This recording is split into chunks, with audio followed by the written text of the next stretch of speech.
hear this as often as much as I did when I was growing up, but you've heard of the expression "do as I say, not as I do." I know you've heard of that, right? I don't, I don't know where the old heads are and why people don't say that as much anymore. But I've we've all kind of heard that expression before.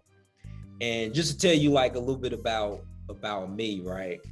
Where I used to be a lot heavier than I am right now. You know that. Yeah. Right. And so when I was going on my weight loss journey, I noticed one of the things that was most difficult for me to be able to lose the weight was snacking. I love to snack. I didn't realize how much I snacked until I made a commitment to lose weight. And, it's a thing where, like if you finish a meal and you're like, okay, I'm done. And then it was so difficult for me because it was like I'd finish eating, and then, 30 minutes later, hour later, when I was, at my heaviest or whatever, I'd go back in and snack some more, just snack, throughout the day, chips or whatever, just still snacking. And even now, sometimes, I've gotten down to the weight that I want to be at, or, in that particular range where I'm trying to be, where I want to stay. And I even notice now, sometimes I might still snack, I might get done eating and I'm snacking. And then I remember one day I caught my son doing it. And it was a thing where I was like, hey, didn't you just eat? You know how it is sometimes where, no, you still got a little one, but sometimes, kids, you might halfway want to spaz on them just because, you told them a couple things or whatever. So it's one of those days, it's like, didn't you just get through eating? Why are you eating this? And blah, blah, blah. Well, you're eating it.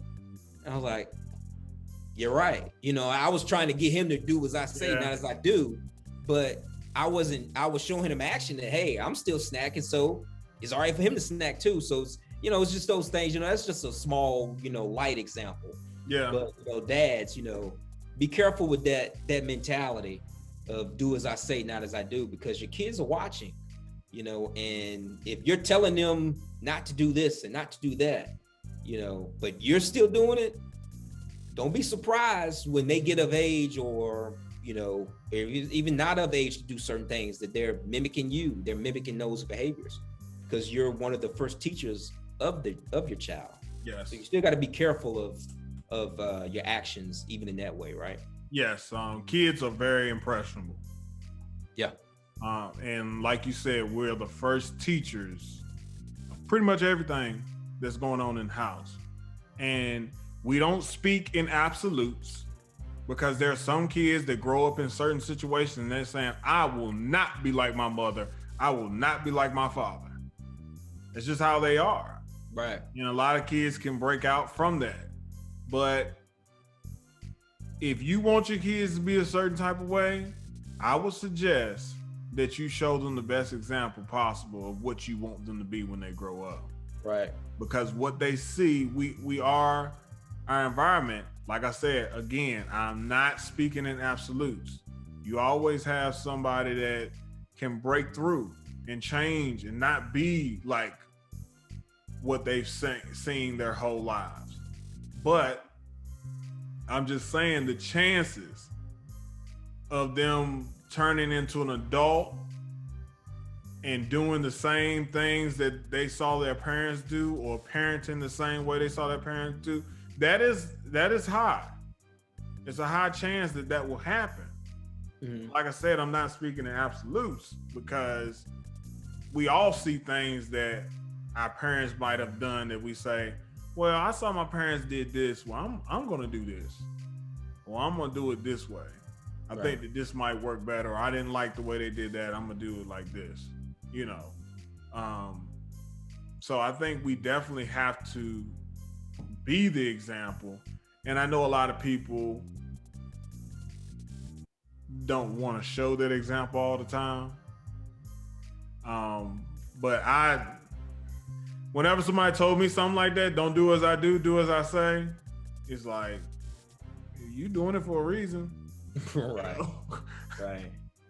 So it's like, I never wanted to parent Jonah that way. Mm-hmm. I wanted to, if he grows up and does something, outside the box that I don't approve of, then I don't want it to. I don't want to say, hey, he probably is doing that because he saw me doing it. I don't want to feel like that. Right. I want to be able to say, no, I showed him the right way. I trained him up as, in the right way that he should go.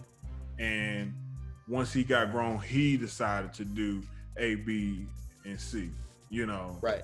Not Right. that he got that from me, because it really would hurt me to see him doing something that I didn't approve of, that I showed him, Mm-hmm. So as parents and as dads especially, we got to take responsibility, and whether the outcomes of our kids are good or bad is on us. Yep. We got to take it whichever way it comes. Absolutely right. So that's why we have to. You don't have long. 17, 18 years. Mm-hmm. And it's over quick. Yeah. It's over quick. And we got to show them the best way all the time to give them the best chance to be successful.